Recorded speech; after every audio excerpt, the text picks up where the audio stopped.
That's my best friend.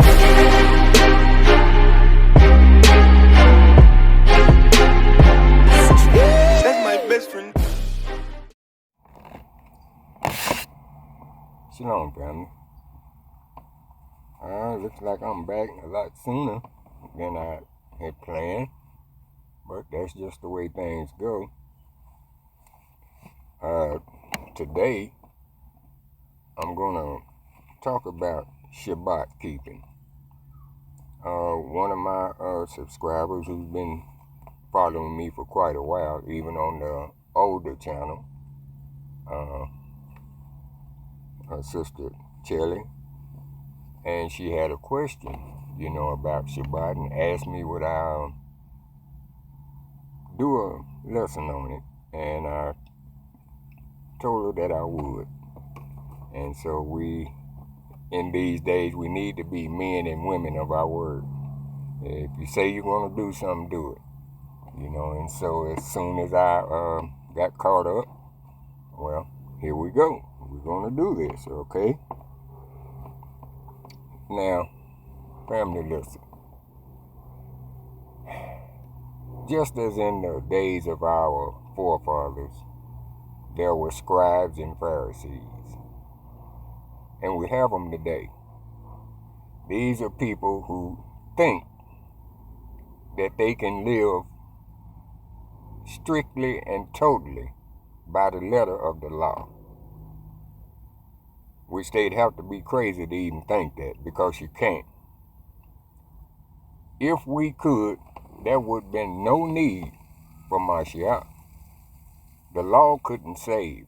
The law was a schoolmaster. It pointed you to what sin was. And those who are like Pharisees, trying to live by the letter of the law and trying to teach that way, are in error, because they're totally disregarding what Mashiach came to do, and that's get us out from under the curse of the law, because we couldn't keep it perfectly. Myself and any of you listen, we know of nobody walking around here in human flesh that could keep the laws perfectly. You show me that person, I'll show you Mashiach himself, because that would be the only one that could do it. From Exodus all the way through Deuteronomy, there are 613 laws, not just the 10 Commandments. So those who live by the letter of the law, they should be keeping those too. Okay? But they can't. So if they don't believe in the redemption power of Mashiach, then they're lost. There's no remission of sin for them if they don't believe and have faith in Mashiach. They're dead. Once again, family, we cannot keep the letter of the law. Don't even try it. You can't do it. It would take a perfect person to do it. Our perfection, we're made perfect through our faith and belief in Yahushua. We're made perfect through that. Not that we are perfect, but through him, the Most High sees us as perfect, or the righteousness of himself. Okay? And so we have a lot of stuff, and I've heard it more than once, about people asking about different things. You hear this stuff a lot. If you turn a light switch on Shabbat, you done kindle the fire, which is ridiculous, If that's the case, if you go outside on your way to Shabbat and you get in your vehicle, you turn that key over, then you're kindling a fire. If you know how engines work, You know, the electrical system sends spark to the spark plugs, and they ignite the fuel that's in the cylinders. Okay? So, just the mere fact that you starting your car under the way they putting it, that's kindling a fire. Let me ask you something, family. If you are a person who has COPD or asthma real bad, and every morning you have to get up, even on Shabbat, and take a breathing treatment, you have to turn your nebulizer on. It's plugged in. So, is the Most High going to condemn you for that? Absolutely not. That's ridiculous. You mean you're going to go ahead and have a full-blown asthma attack or COPD where you stop breathing because you were scared to turn your nebulizer on because of some of these modern-day Pharisees? See, that's just how stupid that is. And I don't like it. And I don't care if any of them hear me or whatever. I don't care. It is stupid. Okay?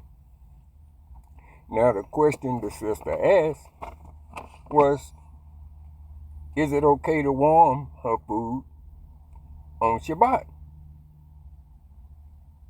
Listen, the scriptures tell us,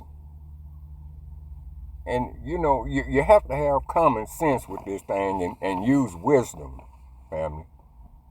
And people who try to recite the law to the letter of the law do not have wisdom or understanding or common sense. Okay? Now,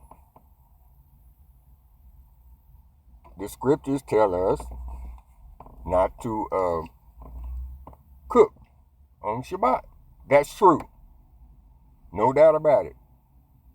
You know, the scriptures say to boil what you're going to boil, or sieve, which means, cook what you're going to cook on the day of preparation, the day before.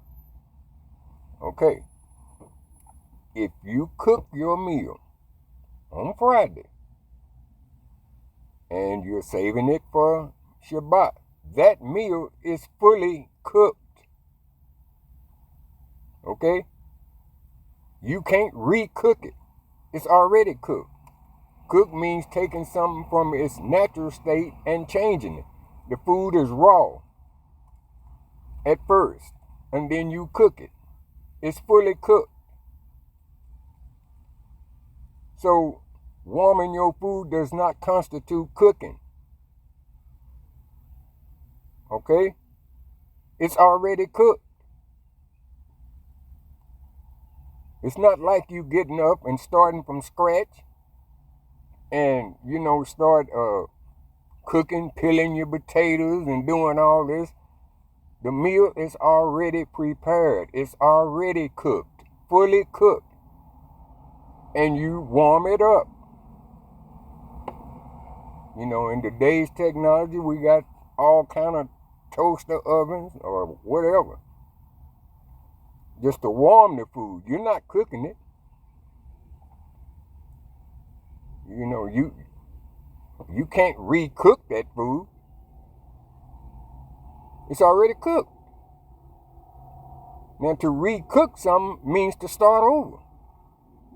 You cooked something and it didn't turn out like you wanted it to, then you re-cook it. You start over from scratch. That's not warming. That's actually re-cooking. Okay? And, some of this stuff is just ridiculous. You can't make your bed up on Shabbat. Now, those laws are perpetual. We're going to be keeping Shabbat even in the kingdom. That's never going to go away. But when Mashiach come, he made exceptions too to the rule where things were allowed. And we're gonna go through it. See? Why? Because he is the Lord of the Sabbath. What he says go, not what these Pharisees nowadays say. We can't go by that. And okay, before we get to how Mashiach handles things, you know, let's try to put this in context of what Moses was saying to them when he delivered the word about working on Shabbat and kindling a fire. See, sometimes you have to do like the scriptures say do when you study. Here a little, there a little. Line upon line, precept upon precept. But most of these people go right to the verse and read it and try to establish an understanding from that one verse. And it will mess you up every time. Now, if you were to go to Exodus,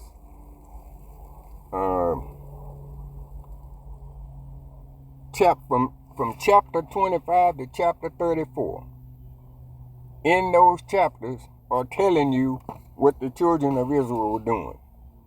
They were constructing the tabernacle, the Ark of the Covenant, and all this. And it required the use of animals, you know, to haul the wood.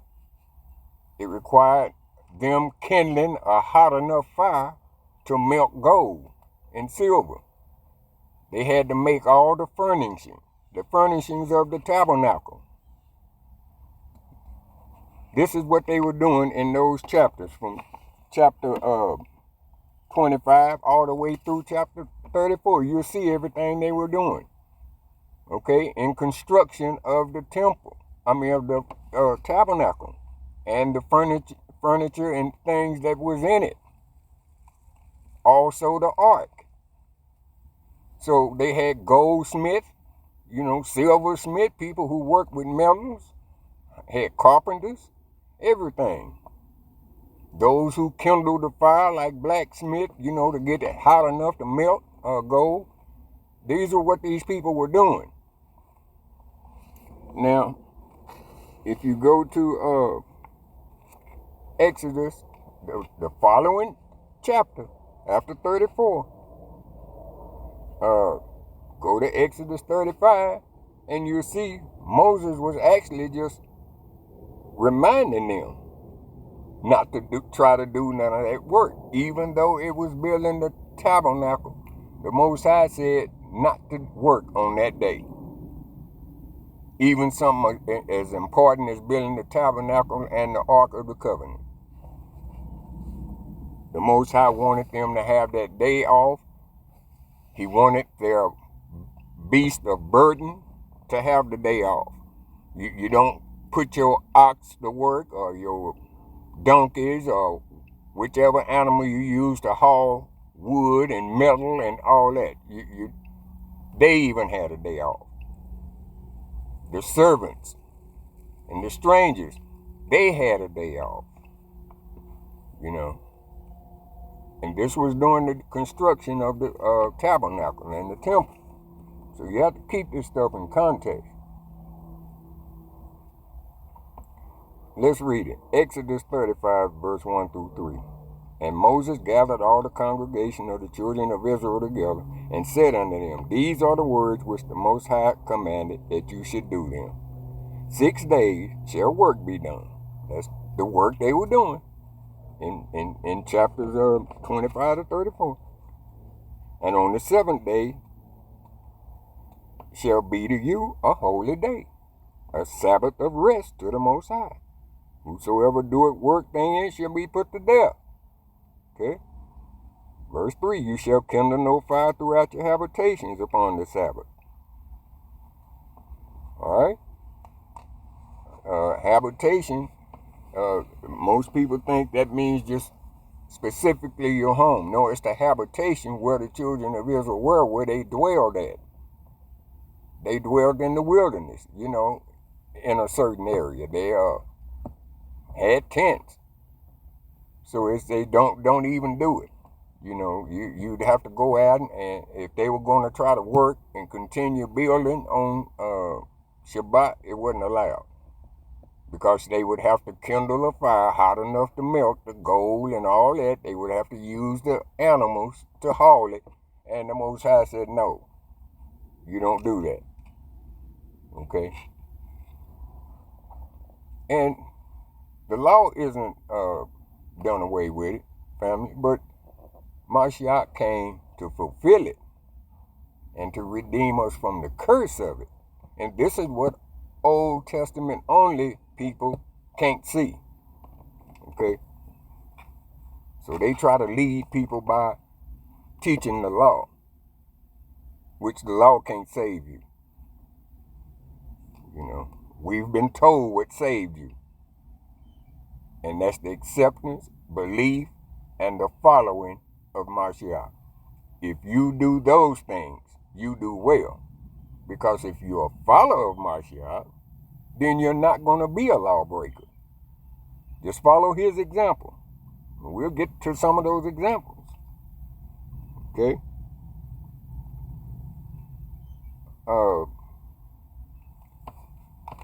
It's been said that we can't travel. We can't move around on Shabbat. Okay? How are you going to get to your assembly where you come together with other believers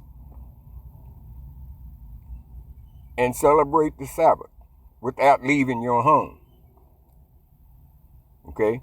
If you are in a city that has assembly, a physical assembly, how are you going to get there if you can't leave? See, you're going to fulfill what the Most High said. And it's the only scripture that starts with remember. Remember the Sabbath day to keep it holy. Now, when Mashiach on Shabbat was teaching in the synagogue, how do you think the people got there? Okay? They had to leave where they were to get to the synagogue. And everybody couldn't go. Think how many Israelites it is. And on Shabbat, all of them are going to fit in that temple, huh? See, you have to use common sense and wisdom, family. All of them couldn't go. But they remembered the Sabbath to keep it holy. They rested. They ceased from working. They spent time in the Word.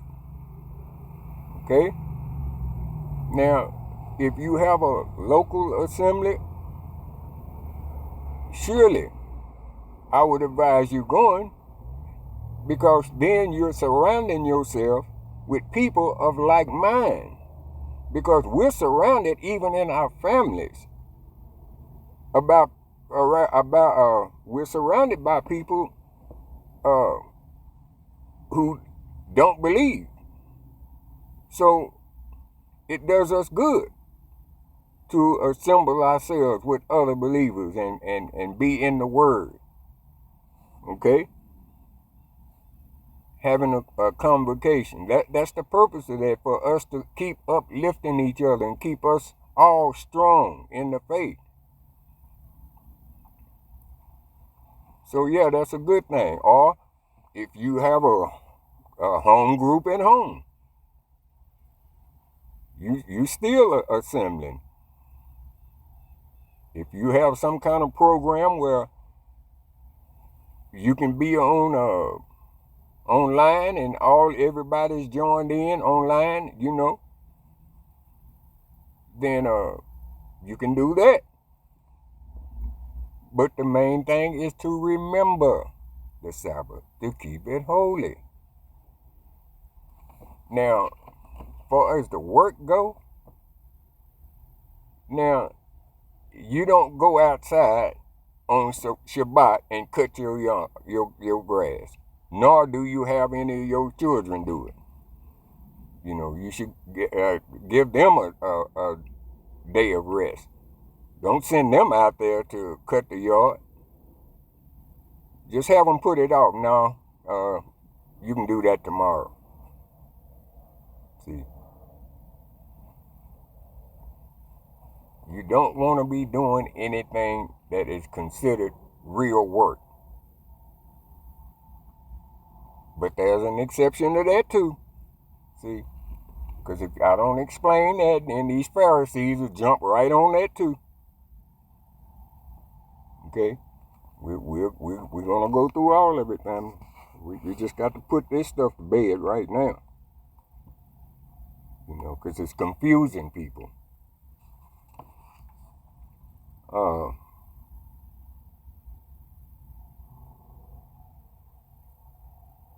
Let's see.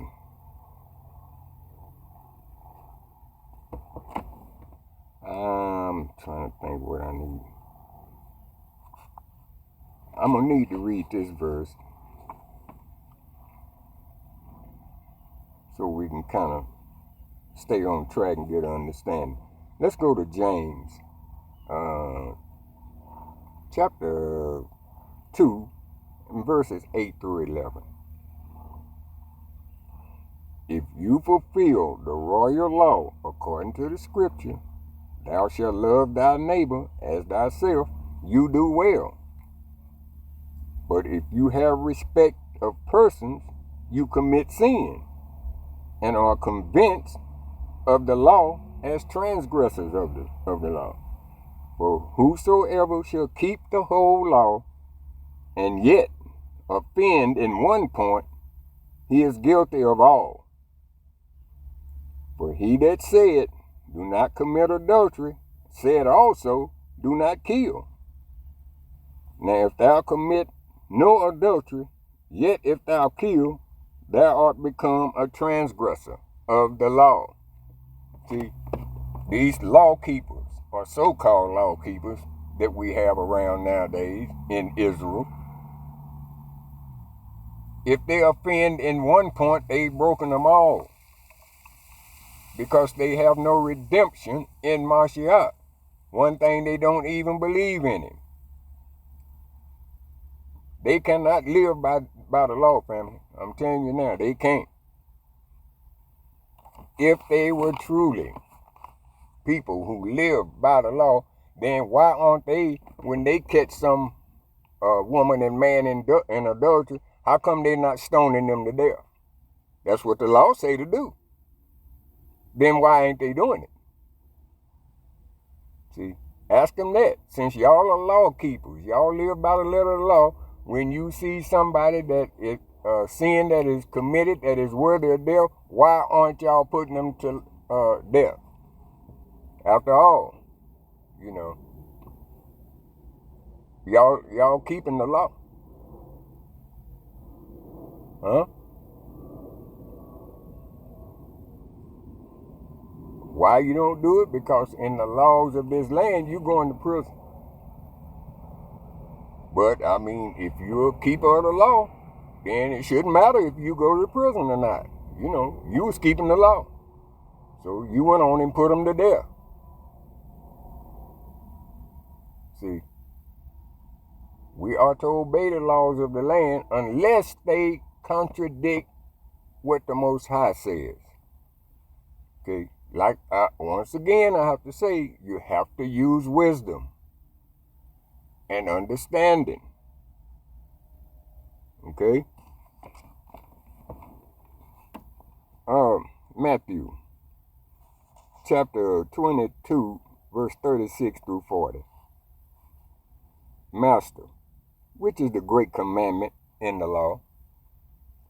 Mashiach said unto him, thou shalt love the Lord thy Elohim with all thy heart, and with all thy soul, and with all thy mind. This is the first and great commandment.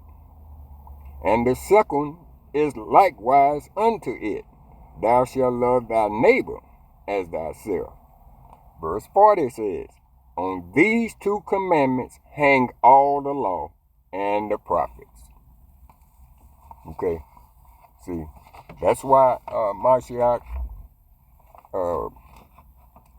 told you that he was the Lord of the Sabbath, and it's okay to do good on the Sabbath. Say you're a doctor, okay? And you at your assembly on the Sabbath. Your pager goes off from the hospital, and you're a vascular surgeon. And so you are highly skilled, so they call you in on it. What are you going to tell them? I can't do nothing until the sun goes down. This person is dying. They need you. What? Are you going to let him die? If you do, then you're breaking one of the commandments there. And that's loving your neighbor as yourself. So no, you're not profaning the Sabbath if you have to get up and leave and go do that work.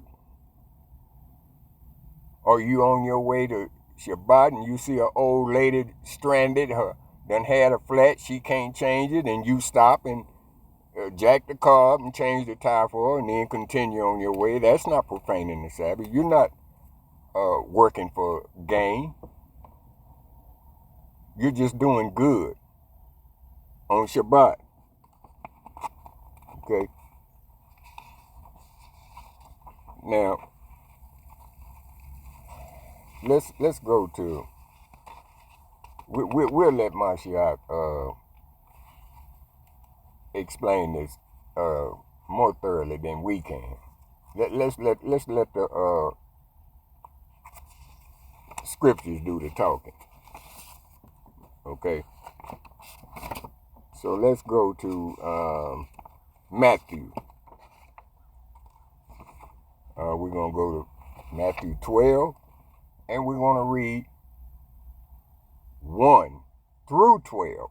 Okay? And it reads, at that time, YAHUSHA went on the Sabbath day through the corn, and his disciples were hungry, and began to pluck the ears of corn to eat. Now, according to the law, that's work, right? So, and they were with Mashiach. So why wouldn't they condemn? Why? Because they were hungry. See, human life, means a little bit more to the Most High. Verse 2, but when the Pharisees saw it, they said unto him, behold, thy disciples do that which is not lawful to do upon the Sabbath. But Mashiach said unto them, have you not read what David did when he was hungry, and they that were with him? Verse 4, how he entered into the house of Elohim, and did eat the showbread, which was not lawful for him to eat, neither for them which were with him, but only for the priest. See? So let's find out the place in the scriptures where David did just exactly what the Most High, what Mashiach said he did. Okay? We just not gonna assume that that's written, in the scriptures. Let's read it. Let's go to 1 Samuel chapter 21, verse 3 through 6. Now therefore, he's asking the priest, what is under thy hand?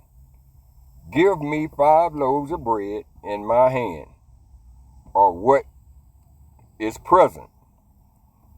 And the priest answered David and said, there is no common bread under my hand. See, it wasn't no common bread, just regular. It was the show bread. All right? But there is hallowed bread, which was the show bread. If the young men have kept themselves, at least from women.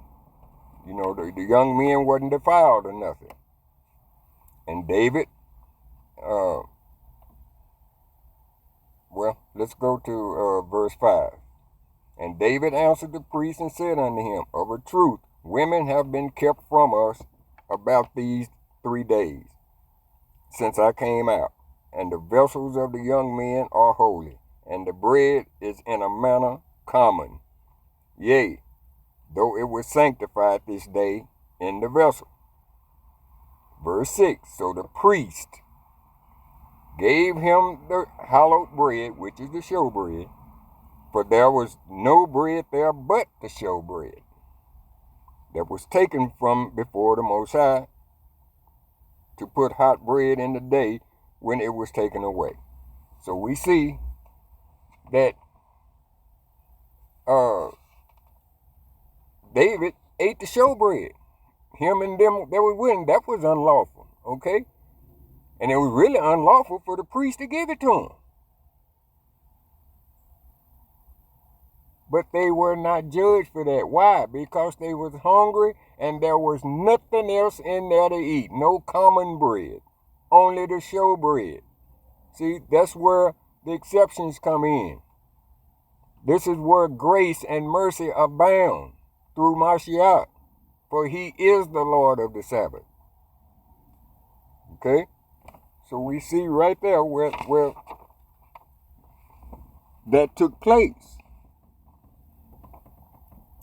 So let's go back up and finish Matthew 12, 1 through 12.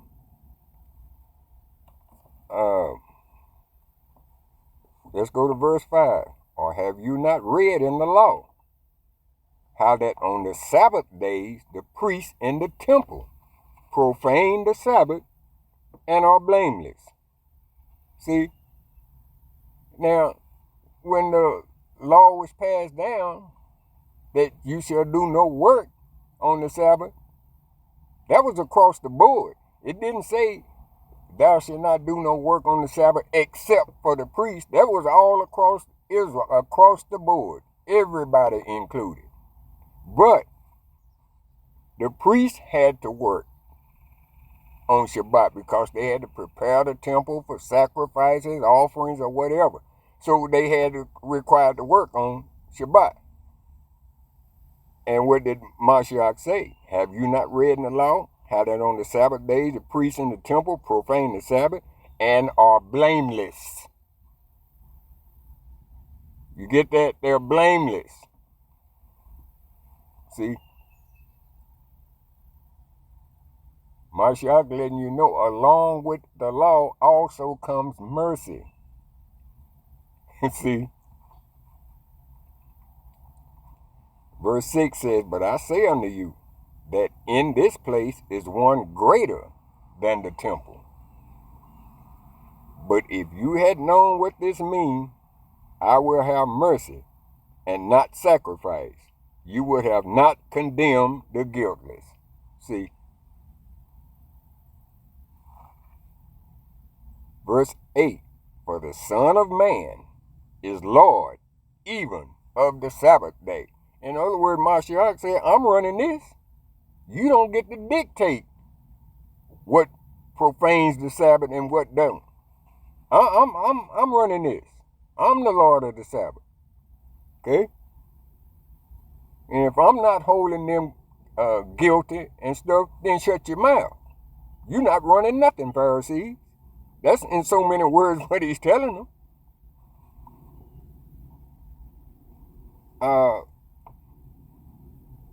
Verse 9. And when he was departed thence, he went into their synagogue. And behold, there was a man which had his hand withered. And they asked him, saying, is it lawful to heal on the Sabbath day? That they might accuse him. See, that's all the scribes and Pharisees did. They went around looking for stuff to try to accuse Mashiach of law breaking. For no other reason. They was trying to find something against him because they wanted to get rid of him. Because he was messing them up. You know. People had begun to follow Mashiach and you know, kind of threw them to the side. This is why they did all that and planned and kept scheming until they found a way to get him convicted. Okay? Verse 11. And he said unto them, what man shall there be among you that have one sheep, and if it fall into a pit on the Sabbath day, will he not lay hold on it and lift it out? Verse 12. How much then is a man better than a sheep? Wherefore it is lawful to do well on the Sabbath. So he asked him, okay, which one of y'all, if one of your sheep fall into a ditch, you going to leave him in there until after Shabbat's over? Which one of y'all? Neither one of them, because sheep was their income. See? And if one of their sheep fall in the ditch, they're going to go find 2 or 3 more brothers and get that sheep out of there, because long as that sheep in that ditch, he's going to wail, he's going to cry, and probably cry himself to death. Because sheep are herd animals. They cannot be alone. And he'll just keep on crying. You know? So he's asking him, okay, if you got a sheep fall in the ditch, what you going to do? Leave him in there, or you going to get him out? So therefore the Most High said, well, yeah, I healed them on the Sabbath. Just like the example I made about doctors and paramedics or any other service that come along that require immediate attention to help somebody. It is lawful to do good. For as that goes, family, us as teachers, when we go to our assemblies, we're working. I don't know if you know it or not, but teaching is work. But we're blameless because we're in the service of the Most High. Okay? Just like the priest. In America, family, and many other nations, they do not consider the 7th day the Sabbath, Saturday. They base the Sabbath on Sunday. And this is why in this land it's hard for us that are working to get the Sabbath off. Because Friday and Saturday are the money days for them. And they want their employees at work. See? Now the next day is Sunday, everything's all quieted down, ain't it? All peaceful. Like it should be on Shabbat, on Saturday. So that's their day of worship or whatever. That's their Sabbath, not the Most High. See? But a lot of our brothers and sisters had jobs to where it required them to work on Shabbat before they even came into the truth. And I know some pastors lose their mind because people have to work.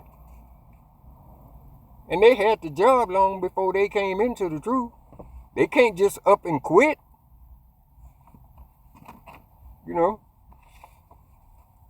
But if you're in one of those situations, family, you can try to be proactive. You can try to sit down and talk with your employer and see if it's some kind of way he can change the schedule up, that you can have Shabbat off. Or you may find a fellow employee who would rather be off on Sunday and would be willing to switch days with you. You can try. And you can also, in the meantime, be checking around, seeing that there's a job with kind of equitable pay of what you're already making that don't require you to work on Shabbat. You can start looking, but don't quit your job. listening to these Pharisees. See, don't quit your job. You know, you try to reason with your employer and see if he will allow you to do that. Some will, some won't. Some will tell you, well, you know, I need you here on Saturday, you know, and if you can't do it, then we probably going to have to let you go. No, you just see if you can ask him and see if he can make those kind of arrangements for you. But in the meantime, you don't just walk off your job, family. You got children to take care of. You got a household to take care of. You got rent. You got mortgage. You have to buy food. And a lot of people that harp about folks having to work on Saturday don't understand that. They're not going to, if you walk off your job because of what they say, they're not going to come and pay your rent. They're not going to feed your children. See, it's easy for them to say that. But are they going to support you until you can find another job? The answer is absolutely not. See, don't let people put you back in bondage under the law. You have to use common sense. Let's see what 1 Timothy 5:8 says. But if any, when it say any, that's man or woman, if any provide not for his own, and especially for those of his own house, he has denied the faith and is worse than an infidel. See, you have to provide for your family. You cannot afford to walk off of a job until you are able to acquire another job, you know, that would support your family, that would allow you to be off on Shabbat. Okay? Quit listening to these idiots, because that's what they are, idiots. Yeah, I said it. I don't care which one of you idiots are listening. That's what you are.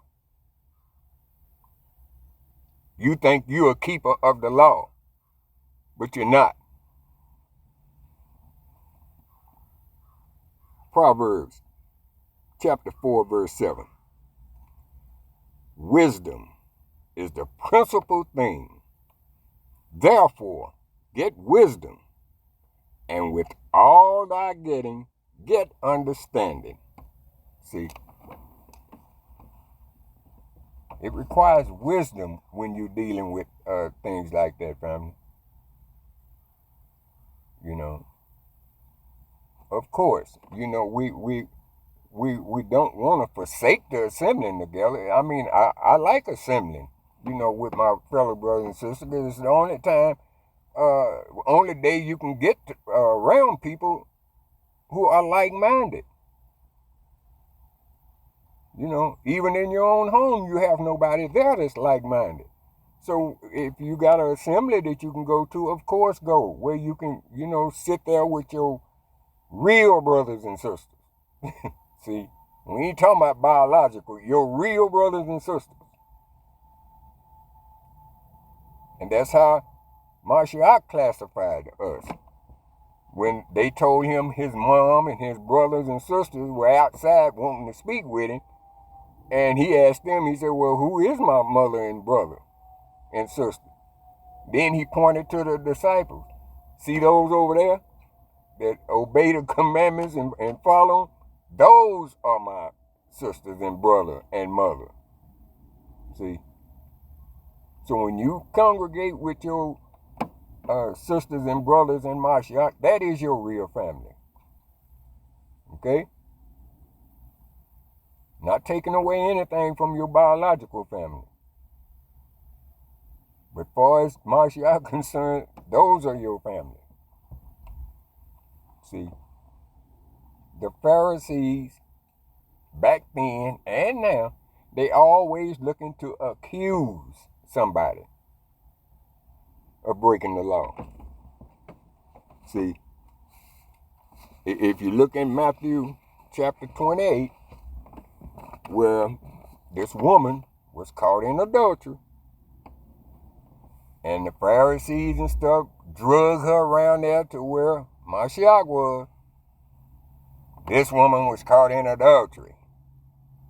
The law said she should be stoned to death. Well, Mashiach didn't dispute that. In fact, he didn't say nothing. See, he knew what they was trying to do. So he just kind of scribbled on the ground. He didn't say, he didn't dispute the law, because that is what the law said, right? Get caught in adultery, you should be put to death. Then all of a sudden he said, you without sin, then you cast the first stone. And what did all of them do? They dropped their little rocks and got up out of there. Because one thing, if you just want to know, they were breaking the law. See? Now, these Pharisees supposed to know the law and supposed to be law keepers, then why wasn't they doing the law according to Leviticus chapter 20, verse 10? If a man and a woman are caught in adultery, both of them shall be put to death. They only brought the woman. So they had already violated the law. See, this is why Mashiach wouldn't condemn her. And another reason why is because Mashiach had mercy. And what he told her, okay, I'm not going to condemn you, but go and sin no more. How are they going to bring her and not bring the man? See, you have to watch these people, family. They pick and choose what they want to enforce.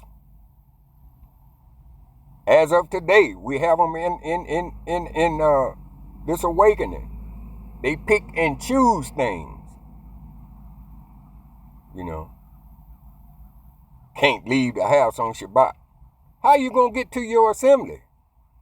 What, we got some of this Star Trek stuff going on? I mean, you just get beamed over there or something? We got a teleporter somewhere? How else you gonna get there? When the people went to the synagogue to hear Mashiach teach, how did they get there? They had to leave their house. Now, they may not have had a car or nothing like that, but they had donkeys and they could walk. But yet and still they had to leave to get to the synagogue. See? This stuff they be saying don't make any sense, family.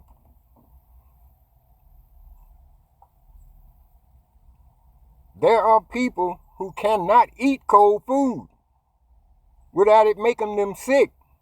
They have certain health conditions. They have to warm their food. But the food is already fully cooked. So you're not cooking, you're warming. Big difference. Big difference. Some people have to eat when they get up. Some people are diabetic. They have to have something on their stomach before they take their insulin. It would make them sick. It would probably drop their sugar too low. And then they're just as in bad a shape as it being too high. See? Mercy comes into play.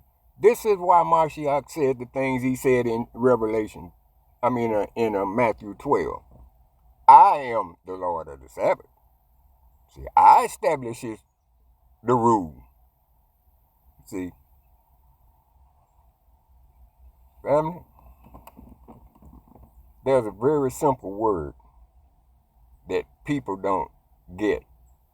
And that's the word breakfast. Do you actually know what that word means? If you broke it down into 2 syllables.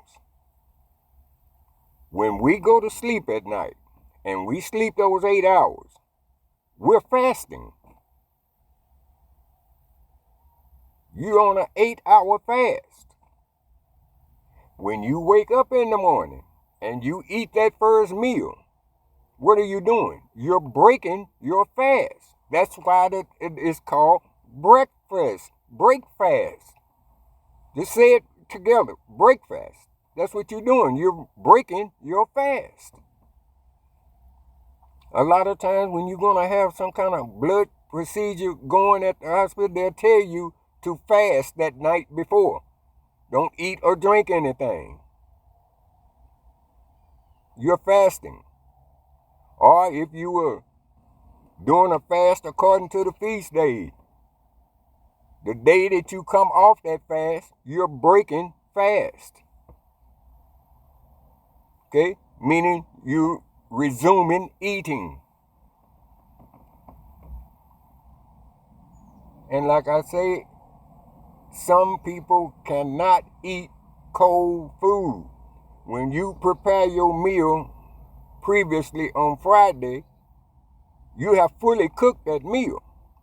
You don't leave that meal sitting out. What do? You put it in your refrigerator so it won't spoil or nothing like that. And then when it's time to eat it, all you do is warm it. It's fully cooked. You're not cooking. That shouldn't be that hard to understand. It's a difference between warm and cooked. Now take some raw food that's uncooked and you just stick it in there just to warm it. Well, it's still raw. It's not cooked. And it'll make you sick. You eating raw meat because you didn't cook it. All you did was just got the temperature of it up by sticking it in a microwave for a few seconds and got it where it's warm, but it's still uncooked.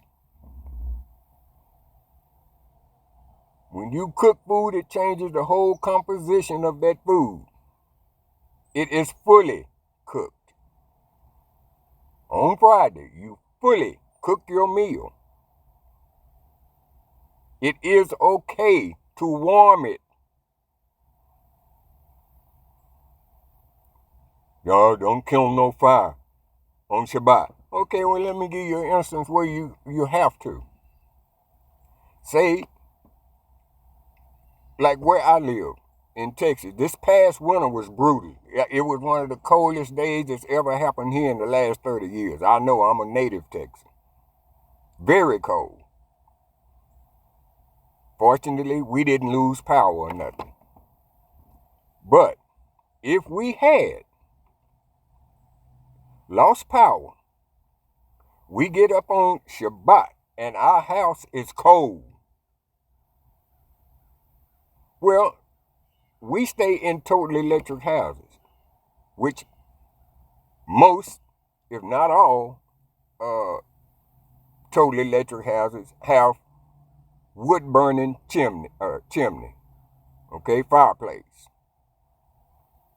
Do you think the Most High is going to condemn us on Shabbat for lighting my fireplace to keep us warm so we wouldn't freeze to death?